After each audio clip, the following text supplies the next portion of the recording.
Hello everybody, welcome back to my channel. I hope you guys are having a great week, and today I'm going to unveil the component that's underneath this mantle here. But before I do that, you know what to do. Hit that like button, that subscribe button. Let's continue to do this as we have been doing over the last 18 months. I appreciate all the help, all the support, and everyone who is behind me and who is supportive of my journey, so that I continue to do what I have been doing every single day, and hopefully to keep bringing you some of the best ultra high-end gear out there that nobody else is doing online on YouTube. I've said it very openly, I am the only person currently doing what you guys have been seeing over the last 18 months. I not only talk about it and give you my personal opinion about the product, but I also let you guys hear it. Remember what I have been saying in the past, this is very subjective. It's one man's opinion. Anytime you read a magazine, anytime you watch an online review, they are giving their opinion about what they hear, okay? But what matters is what you think about the product and how it checks your boxes, if any at all. Okay, so today I am going to talk about this special unit that has taken me some time to find, but I was finally able to get it here for you all, and hopefully you guys can hear it on a couple of future videos. So without further delay, let's get to it. So what you have here is the Solution flagship 725 preamplifier.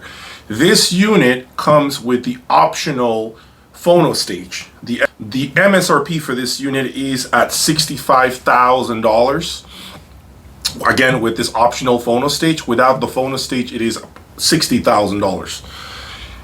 This, guys, I'm gonna tell you, I have owned, and I'm gonna name them so you guys understand. I've owned Audio Research Reference 6SE, Audio Research Reference 6, Audio Research Reference 10, Merrill Audio 118, Solution Now 725, Griffin Pandora, Boulder 2110, Boulder 2010, Air Acoustics KXR, I think it was the model. And so the list goes on and on and on, guys. I've owned many preamplifiers, but I'm here to tell you, this is definitely one special unit. I have heard it very briefly. Unfortunately, I've been very busy with my day-to-day, work duties. But the brief time that I've spent with this 725, I can tell you it is one amazing machine. I am very surprised at what Solution has accomplished here with this unit. Granted, I understand some of you guys may say you need the 701 monos, you need the 711 stereo amplifier, and yes, I agree, there is definitely truth to that. But you guys know it is a very difficult brand to get your hands on. I was only able to get the preamplifier, so I figure it can't hurt. If it's a great line stage, it should be able to sing with any of my amplifiers in here. Now, that said, I want to be candid about one thing. You could have a preamplifier like this, and yes, guys, this is definitely, guys, one of the best preamplifiers that I've owned, easily rivaling my Boulder 2110 and other preamplifiers that I can think of right now. What I can tell you is you can have a preamplifier like this that is a world-class preamplifier, and you can match it with the wrong amplifier, right? And what am I trying to say by telling you that? Just because this is a world-class preamplifier does not mean that it's going to make any amplifier sound like a world-class amplifier. I always go back to what I have been very vocal about. There has to be synergy. Synergy, in my opinion, is one of the most important things with this hobby. I have done some private auditioning of this in my room. I can tell you that it is quite special. I can tell you it has blown me away, and I am not saying this is the best of the best. All I'm saying is if you own the best of any component, it is important to match it with electronics that it's synchronized with. Does that make sense? You can't just put this piece here, this piece there, and expected that because this piece is rave, there's rave reviews with it, you're gonna bring it home and say it's going to 100% make my system sound better. It's not always the case, guys. I have had some of the best equipment in my room, and I can tell you guys that there have been times where I was quite disappointed, and it's not the equipment's fault. This is why I am going to bring up a very interesting point that you guys need to think about after this video is over. I have read constantly reviews about product that perhaps certain reviewers didn't really rave about. They may have said it doesn't have enough bass, it doesn't have enough mid-range, it doesn't have enough of this, or it's lacking that.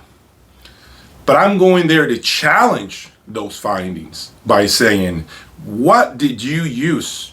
What product, what amp, what preamp do you use to match this up with?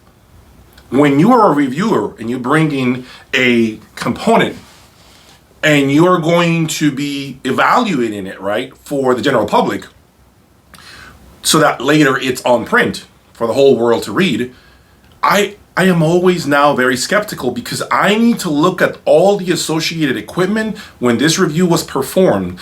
And if I see that a component that they're using it with may not necessarily be the best match for it, for me, that review essentially is worthless, if I'm being honest with you.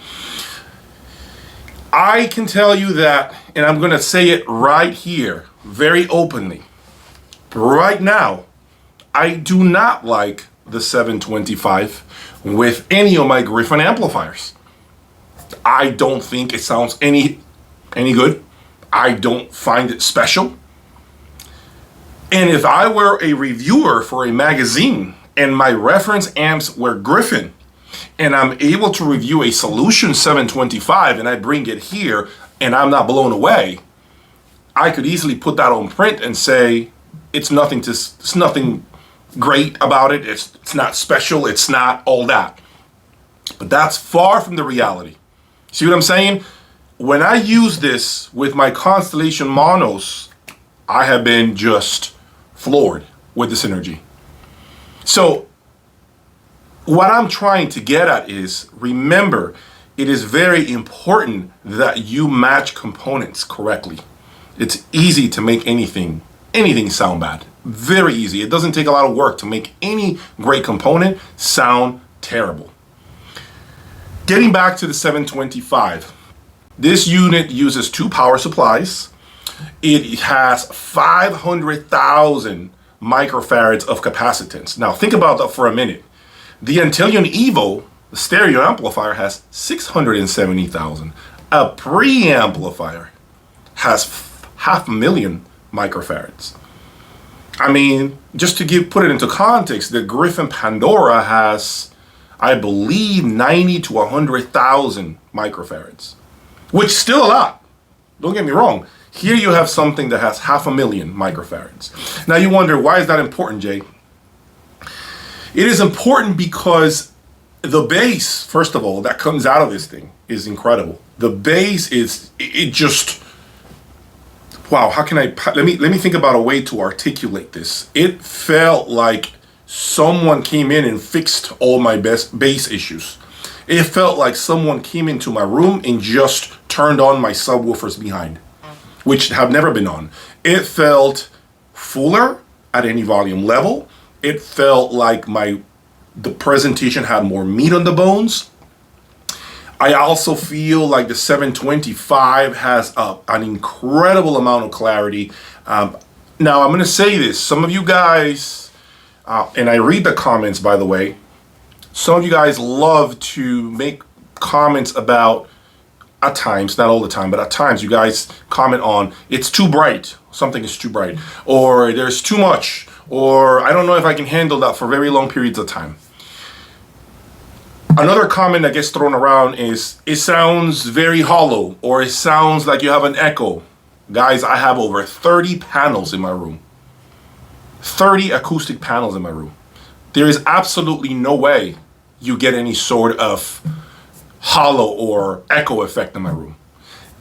If you're hearing it, it's because that's what's in the recording. That's what the recording has. I can assure you of that. Now, with regards to brightness, I can see how some of the previous presentations may have come off like that, and I can understand why some of you guys may say, it's a little too bright for me, Jay, or I wish it wasn't too in your face. I can see some of that, but sometimes I'm very surprised when you guys comment on product that I really don't perceive that effect in here. I don't have that feeling, and let me tell you, I do crank things up.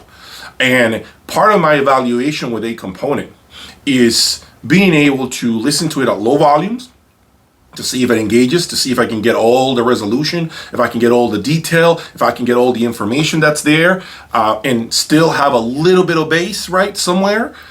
And also I do the evaluation usually at around 80 decibels, 80 to 82, and that's where I determine, can I sit in front of this component for over an hour and still want to be changing song after song after song because I can't get enough of it.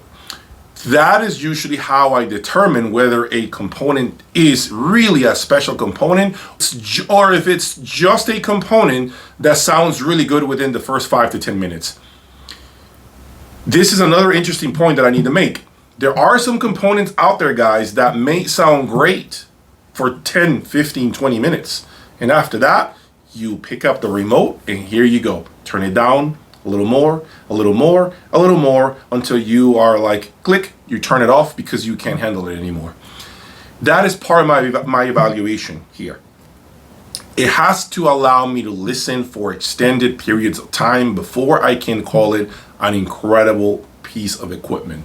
It has to do that for me. If it's not capable of letting me hear music day in, day out, and if it doesn't make me excited to play the next song, then I find myself very bored, to be honest, and unfortunately not necessarily very engaged, okay? This solution here, in my opinion, has a level of clarity that I will say has been extremely difficult for me to even believe. Solution 725 has a level of resolution, clarity, sense of space that I don't think I've heard, guys. This sounds completely different than any other preamplifier that I have ever owned, with the exception maybe being the 2110 Boulder.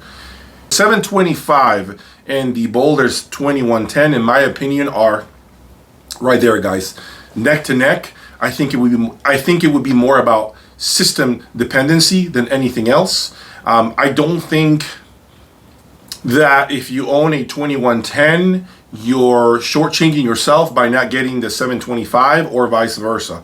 As far as which line stage I would prefer, that's a tough one, guys. I love that Boulder 2110. I loved a lot of what he did. I love the sense of space, the airiness, the musicality of that thing. What I love about the 725 is that thrust, that bass. Guys, I keep saying it, the bass this thing has, this just impactful. It really mangles the woofers. It's something that I can't explain it. You have to be here to really believe what you're hearing. Also, what I love about this is the level of separation that I find with the 725. It really separates things extreme, like to an extreme that I don't think I've ever heard before. It also makes the vocals extremely clear, and they linger between the speakers. They're hanging there. And I don't think I have heard that before with a preamplifier, if I'm being honest, as clear as I'm hearing it with this. Now, granted, yes, I still need to do a couple of things with it, try different power chords, interconnects, you know the deal, try footers maybe to see what happens. But I can tell you right out of the box, plug and play, dead cold, no break-in, no conditioning of the unit, no BS of, let it sit there and burning for 36 hours, then they turn it upside down and put, a cigarette lighter underneath it, and then voodoo will happen. It's none of that here. I literally dropped it in place, plugged it in, took maybe 3-4 minutes to settle, and I started to be like, I started to have this effect of, wow, okay, this is special. I have never heard something presented in this fashion. This is at a high level what I think of the 725. You are now going to hear it on future videos. I am going to play different songs. Keep in mind, remember, it's very, very important that you understand what I'm saying. It's synergy. I am accommodating it. So you'll hear it, and as I continue to play videos, you'll hear it with, you know, the constellation and different power chords in the mix. I may put a footer or two here. I may try it on the Artisania stands, or I may try it on the critical mass stand. We are going to accommodate it to see what kind of results we get with this. Okay? I hope you guys have enjoyed this video. Thank you again for all the love and support, and stay tuned for more videos. There's a lot more to come, I promise you. I'm not done yet. Take care.